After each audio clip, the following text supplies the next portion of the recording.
The cobbler and the devil was on Christmas Eve. Mary had been snoring on the stove for quite a while, and all the oil in the lamp had already burned out, but Fyodor continued working.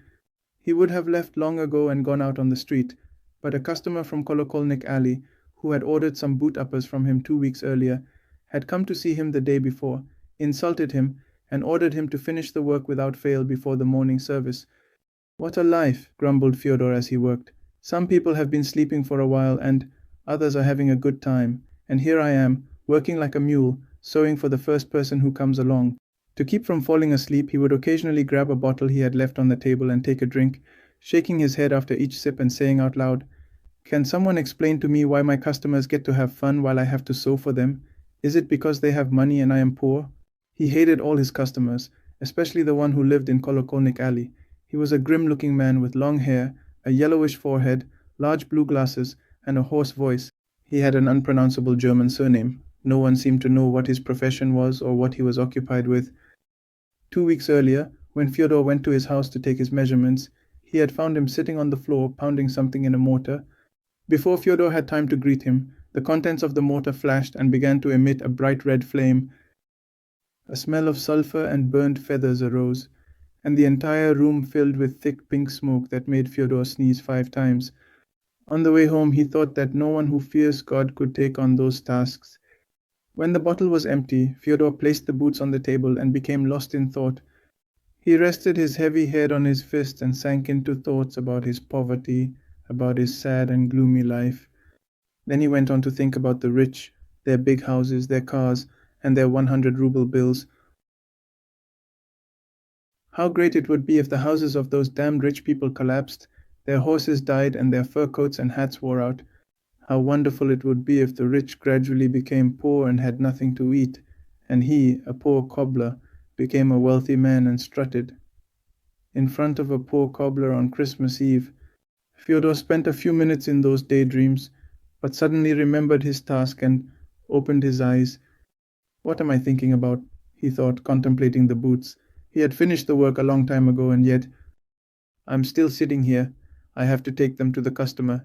He wrapped the shoes in a red handkerchief, put on his coat, and went out into the street. A fine, heavy snow was falling, pricking his face like needles.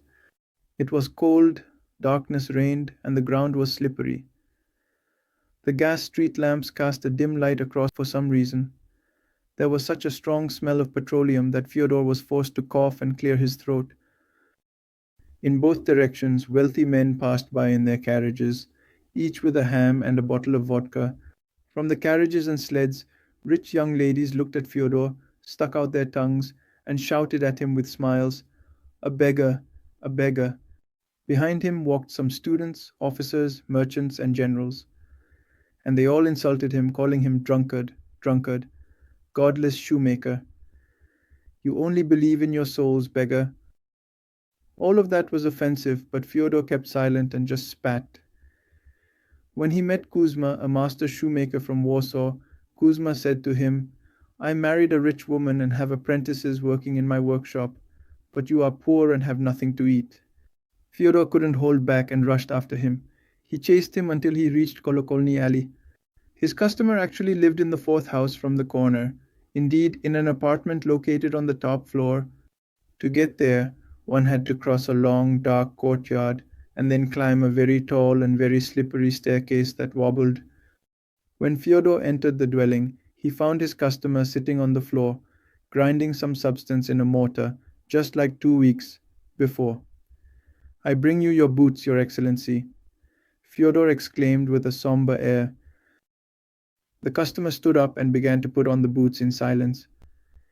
Intending to help him, Fyodor knelt down and took off one of the old boots, but he immediately stood up and, terrified, backed away, in a panic, to the door.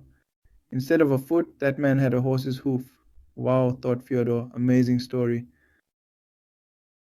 The first thing he should have done was cross himself, leave everything, and run down the stairs. Thank you for your attention.